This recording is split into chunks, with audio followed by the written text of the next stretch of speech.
नमस्ते दोस्तों, राधे राधे। आज हम एक ऐसी प्रेम कहानी लेकर आए हैं जो सिर्फ दो इंसानों की नहीं बल्कि दो आत्माओं के मिलन की कहानी है। ये कहानी है प्रेम, त्याग और भक्ति की अद्भुत मिसाल राधा रानी और भगवान कृष्ण की। तो चलिए बिना किसी देरी के शुरू करते हैं वृंदावन की एक प्यारी सी कथा। एक बार की बात है, वृंदावन में वसंत ऋतु का आगमन हुआ था। चारों तरफ रंग बिरंगे फूल खिले थे और उनकी सुगंध से पूरा वातावरण महक रहा था। उस समय राधा रानी अपनी सखियों के साथ यमुना किनारे टहल रही थीं। वे सभी हंसती खिलखिलाती, गीत गाती और एक दूसरे से मजाक करती जा रही थीं। तभी अचानक एक सखी ने देखा कि एक सुंदर मोरपंख जमीन पर पड़ा है। वो पंख इतना सुंदर था कि सब उसे देखकर चकित रह गए। राधा रानी ने उस पंख को उठाया और उसे निहारने लगी। वो पंख भगवान कृष्ण के मुकुट का ही हिस्सा था।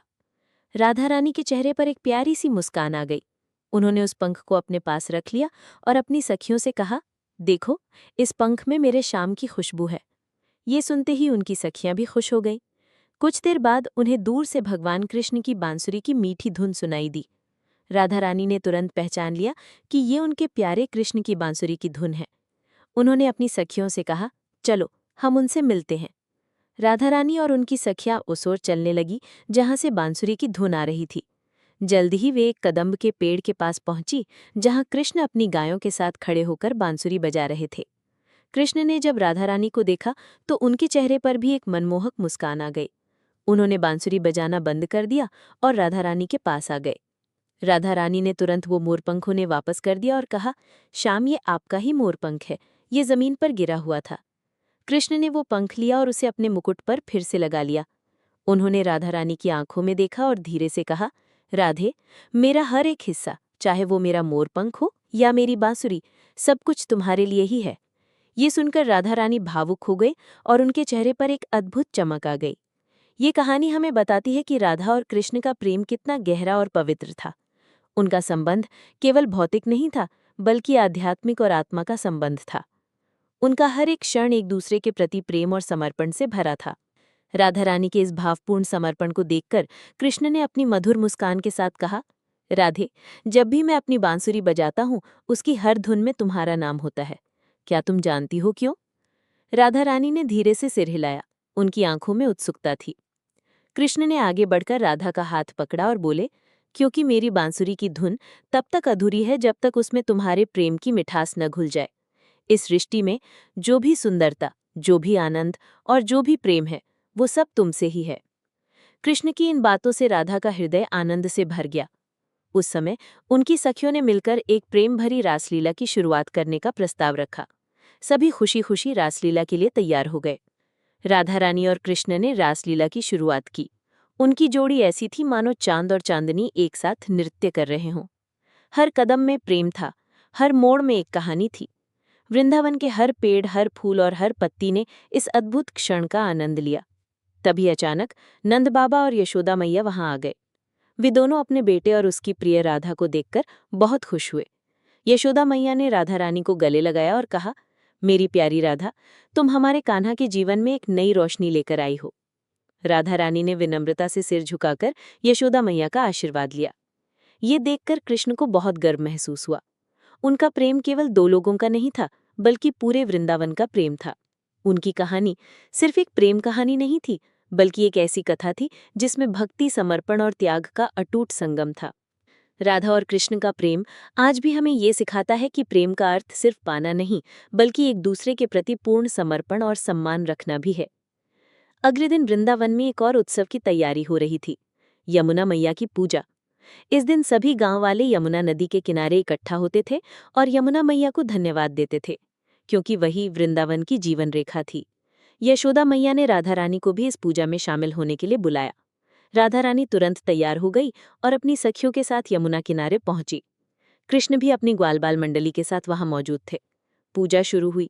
सभी ने मिलकर भजन गाए और यमुना मैया को फूल और प्रसाद अर्पित किए। तभी अचानक एक ग्वाले ने चिल्लाकर कहा, यमुना जी का जल कम हो रहा है। सभी लोग चिंतित हो गए। ये सच था कि यमुना का पानी धीरे धीरे घट रहा था। कुछ दिनों से बारिश भी नहीं हुई थी, जिससे स्थिति और भी खराब हो गई थी। अगर यमुना सूख जाती तो वृंदावन का जीवन भी खतरे में पड़ जाता। सब लोग परेशान थे, लेकिन किसी को समझ नहीं आ रहा था कि क्या किया जाए। कृष्ण ने सभी को शांत रहने को कहा और अपनी बांसुरी उठाई। उन्होंने एक ऐसी धुन बजाई जो पहले कभी नहीं सुनी गई थी। वो धुन इतनी मीठी और मोहक थी कि हर कोई मंत्रमुग्ध हो गया। राधा रानी ने तुरंत समझ लिया कि कृष्ण क्या कर रहे हैं। उन्होंने अपनी आंखें बंद की और उस धुन में डूब गईं। उन्होंने महसूस किया कि कृष्ण की बांसुरी की धुन सीधे यमुना मैया के दिल तक पहुंच रही है। कुछ ही देर में यमुना में हलचल होने लगी, पानी का स्तर धीरे धीरे बढ़ने लगा। ये देखकर सब लोग चकित रह गए। ये चमत्कार कृष्ण की बांसुरी का नहीं, बल्कि उनके और राधा के प्रेम का था। ये कहानी हमें सिखाती है कि जब हम प्रकृति और भगवान के प्रति सच्चे प्रेम और भक्ति से जुड़ते हैं, तो हर मुश्किल का हल मिल जाता है। यमुना मैया का जल स्तर सामान्य होने के बाद वृंदावन में खुशी की लहर दौड़ गई। सभी गांव वालों ने कृष्ण और राधा की जय जयकार की। उस दिन के बाद वृंदावन के लोग यमुना मैया को सिर्फ एक नदी नहीं, बल्कि जीवनदायिनी देवी के रूप में देखने लगे। अगले दिन सुबह कान्हा अपने ग्वाल बालों के साथ गायों को चराने जा रहे थे। रास्ते में उन्हें एक बूढ़ा ऋषि मिला जो बहुत उदास और चिंतित लग रहा था। कृष्ण ने उनसे पूछा, ऋषिवर, आप इतने दुखी क्यों हैं? क्या हुआ है? ऋषि ने एक लंबी सांस ली और कहा, हे बालक, मैं एक तीर्थ यात्रा पर जा रहा था। मेरे पास एक दुर्लभ और बहुत मूल्यवान रुद्राक्ष था जो एक दानव ने चुरा लिया है। उस रुद्राक्ष में दैवीय शक्तियां थीं और वो मेरे लिए बहुत महत्वपूर्ण था। ये सुनकर कृष्ण ने कहा, आप चिंता न करें, मैं आपकी मदद करूंगा। क्या आप जानते हैं वो दानव कहाँ है? ऋषि ने बताया कि वो दानव गोवर्धन पर्वत के पास एक गुफा में रहता है। कृष्ण ने तुरंत गोवर्धन पर्वत की ओर चलने का फैसला किया। जब राधा रानी को ये बात पता चली तो वो बहुत चिंतित हो गईं। वो जानती थीं कि दानव बहुत शक्तिशाली होते हैं, इसलिए उन्होंने कृष्ण को अकेले जाने से मना किया। लेकिन कृष्ण ने मुस्कुराते हुए कहा, राधे, जब तक तुम मेरे साथ हो मुझे किसी बात का डर नहीं। हमारा प्रेम ही मेरी सबसे बड़ी शक्ति है। राधा रानी ने कृष्ण की बात मान ली और उनके साथ गोवर्धन पर्वत की ओर चल ली गई। रास्ते में कृष्ण ने अपनी मुरली बजाई और राधा रानी के चेहरे पर मुस्कान आ गई। उनकी धुन में एक अजीब सी शक्ति थी जो मन को शांत करती थी।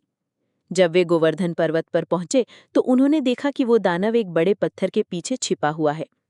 कृष्ण ने अपनी बांसुरी की एक विशेष धुन बजाई जिससे दानव का ध्यान भटक गया। ये देख राधा रानी ने तुरंत दानव के पास से रुद्राक्ष उठा लिया।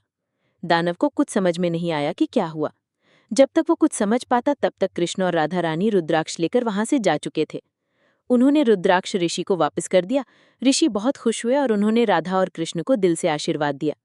ये कहानी हमें सिखाती है कि सच्चा प्रेम और निस्वार्थ सेवा किसी भी कठिनाई पर विजय प्राप्त कर सकती है। राधा और कृष्ण का प्रेम सिर्फ दो व्यक्तियों का नहीं था, बल्कि ये पूरे ब्रह्मांड की सबसे बड़ी शक्ति थी। राधा रानी और कृष्ण की ये कहानी यहीं समाप्त नहीं होती, बल्कि उनका प्रेम तो अनंत है। ये कहानी हमें सिखाती है कि सच्चा प्रेम और निस्वार्थ सेवा किसी भी कठिनाई पर विजय प्राप्त कर सकती है। तो दोस्तों, अगर आपको ये कहानी अच्छी लगी हो तो लाइक और शेयर करना ना भूलें। और ऐसी ही और भी अद्भुत कहानियों के लिए हमारे चैनल को सब्सक्राइब जरूर करें। मिलते हैं अगली वीडियो में, तब तक के लिए जय श्री राधे कृष्णा।